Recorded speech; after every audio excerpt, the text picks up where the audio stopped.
आगे अब लिए चलते हैं देश की राजधानी दिल्ली, जहां पर दिल्ली का जो पावर गेम है वो जारी है। दिल्ली की केजरीवाल सरकार को 9 दिन पहले सुप्रीम कोर्ट से जो खुशी मिली थी वो अब उनसे छिन गई है। दिल्ली में एक बार फिर से पावर गेम देखने को मिला है और उपराज्यपाल से पावर छीनकर सुप्रीम कोर्ट ने सीएम केजरीवाल को पावरफुल बना दिया है।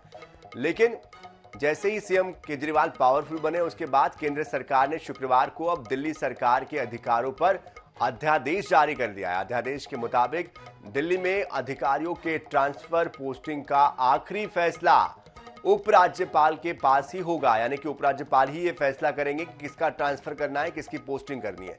इसमें मुख्यमंत्री का कोई भी अधिकार नहीं होगा। केंद्र सरकार ने यह फैसला सुप्रीम कोर्ट के आदेश के बाद लिया है, यानी अध्यादेश जारी कर सुप्रीम कोर्ट के आदेश को पलटा गया है। ऐसे में एलजी एक बार फिर से पावर में आ गए हैं। दरअसल सुप्रीम कोर्ट ने 11 मई को आदेश दिया था कि अफसरों के ट्रांसफर और पोस्टिंग की पावर दिल्ली सरकार के पास रहेगी और अब केंद्र ने अध्यादेश के जरिए कोर्ट के इस फैसले को पलट दिया है।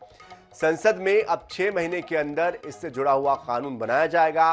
वही मामले में आम आदमी पार्टी का यह कहना है कि ये अध्यादेश सुप्रीम कोर्ट के आदेश की अवमानना है। केजरीवाल सरकार की पावर को कम करने के लिए यह अध्यादेश जानबूझकर लाया गया। इस अध्यादेश के जरिए दिल्ली की चुनी हुई सरकार का अपमान हुआ है। अध्यादेश के मुताबिक दिल्ली में अफसरों के ट्रांसफर पोस्टिंग के लिए national capital civil services authority बनाई गई है।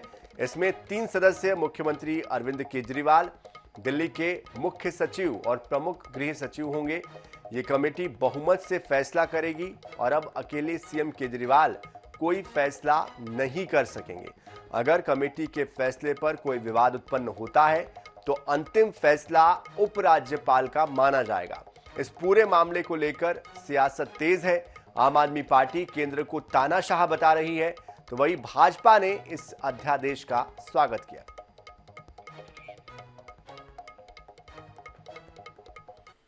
सुप्रीम कोर्ट की संवैधानिक पीठ ने ये 3 सिद्धांतों के आधार पर, 3 संवैधानिक सिद्धांतों के आधार पर ये कहा कि दिल्ली की चुनी हुई सरकार के पास पूरी ताकत है।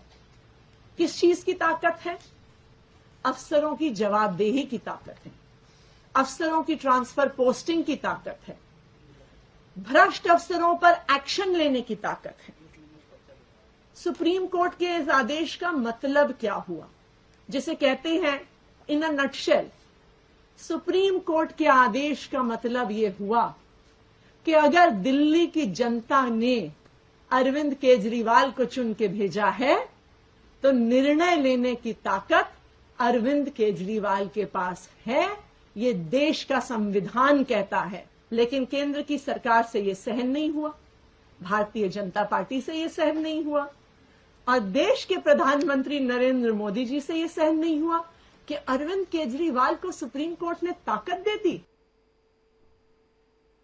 जब कोर्ट की छुट्टियां नहीं चल रही थी, जब कोर्ट खुला था, जिस दिन अध्यादेश आया 3 दिन बाद, 4 दिन बाद, 5 दिन बाद ले आते, क्योंकि ये अंदर दिल के अंदर जानते हैं कि ये अध्यादेश पूरी तरह से गैर कानूनी, गैर संवैधानिक और जनतंत्र के खिलाफ है।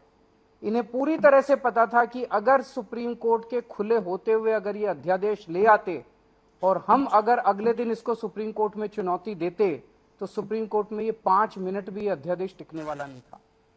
तो ये चाहते थे कि सुप्रीम कोर्ट बंद हो और उसके बाद ये अध्यादेश लेके आए। अंदर खाने ये भी जानते हैं कि ये अध्यादेश 5 मिनट भी टिकने वाला नहीं है। तो क्या इस अध्यादेश की लाइफ केवल 1.25 महीने की है जब तक सुप्रीम कोर्ट बंद है?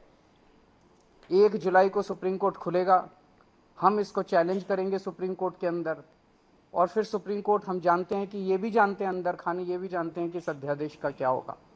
तो क्या ये अध्यादेश केवल इस 1.25 महीने की छुट्टियों के लिए लाया गया है?